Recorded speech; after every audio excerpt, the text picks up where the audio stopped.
साथीहरु आज चाहिँ होलीले गर्दाखेरि चाहिँ बजार सुनसान छ है हामीलाई त्यही र आज बुधबारै सधैँ चाहिँ हाट लाग्छ नि त बुधबार चाहिँ कालिम्पोङमा र सधैँ जाने जस्तो चाहिँ यहाँनिर भिडभाड चाहिँ छैन किन भन्दाखेरि होलीले गर्दा आज लुगा लगाएर बन्दाना यहाँ बस्नुभयो र यहाँ हेर्नुहोस् न चाहिँ एकछिन बाहिर भिडियो गर्न निक्लेको होलीको रमझम रहेछ है सो नानीहरू चाहिँ यहाँनिर चाहिँ होली खेलिरहेको रहेछ एकजना मान्छे भन्नु पात्र थियो र मेरो चाहिँ दोकान यहाँनिर थियो एकदमै सुनसान थियो है हाम्रोपट्टि झन् एकदमै कम्ती थियो लुगा दोकानीहरू पनि आएन र हामी मात्र थियौँ यहाँनिर र यहाँनिर चाहिँ हामी हाम्रो बुहारी छेमा है हाम्रो दिदीहरू पनि सँगै थियो नि त अन्त यहाँनिर चाहिँ हामीलाई भैयाले चाहिँ होलीको भाग भनेर चाहिँ बिचारा हेर्नु नि खानु भनेर चाहिँ ल्याइदिनु भएछ यहाँ भैयाले हो र हामी चाहिँ अब यो बाडी चुडी खान्छौँ बिचारा होलीको भाग भनेर चाहिँ ल्याइदिनु भएछ नि त हेर्नुहोस् न लु खानुहोस् ल तपाईँहरू भनेर ल्याइदिनु भएको थियो र हामीले चाहिँ के ल्याएछ भनेर मैले चाहिँ भिडियो गर्दै थिएँ है सो थ्याङ्क यू भैयालाई भनेर भन्दै थिएँ हामीले चाहिँ र के ल्याइदिएछ भन्दाखेरि चाहिँ पुवा अरे उँभो छेमाले त खानु पनि थालिसक्यो पुवा बनाएर ल्याइदिनु भएछ चिकन चिल्ली छोला है यस्तोहरू ल्याइदिनु भएछ नि त बिचारा है अन्त चाहिँ हामी चाहिँ यहाँनिर चाहिँ यसरी अब बाँडीचुडी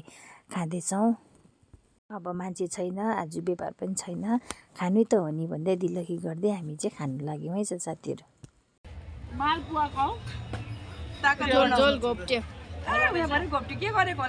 हामीले चाहिँ होलीको प्रसाद खायो अब आज व्यापार नगरेर चाहिँ नि हामीले यस्तो होलीको फुलकोपीहरू रहेछ खानु यो अलग्गै उनीहरूले पनि कहाँ उयो गर्दैन र हाम्रो चाहिँ गाडी पनि आयो र हामी चाहिँ घरतर्फ लाग्यौँ घरतर्फ लाग्दै गर्दा चाहिँ हेर्नुहोस् न कालिम्पोङमा त एकदमै रमझम पाराले होली मनाइरहेको रहेछ र मैले चाहिँ गाडीभित्रैबाट सानो भिडियो क्लिप लिएँ है र रमाइलो एकदमै धेरै रमाइलो गरिरहेको थियो यहाँनिर चाहिँ होली पर्व यो होली महोत्सवमा है र फेरि यतिकै हामी चाहिँ अलगढा आइपुग्यौँ अलगढामा पनि सानो हाँडी फोड्ने काम भइरहेको रहेछ खेला भइरहेको रहेछ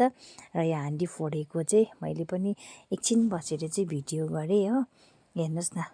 अलगढामा चाहिँ मैले चाहिँ होलीको त्यस्तो उयो गर्नु पाएन किनभने हामी चाहिँ ढिलो आइपुग्यौँ है र यहाँ चाहिँ हाँडी पनि फोडाउने उनीहरूले सक्सेस भयो साथीहरू आजको चाहिँ मेरो होलीको चाहिँ यो चाहिँ सर्ट भिडियो भयो र के कस्तो तपाईँहरूले please follow like share subscribe and comment पनि गरिदिनु होला सो सबैजनालाई थ्याङ्क यू भेरी मच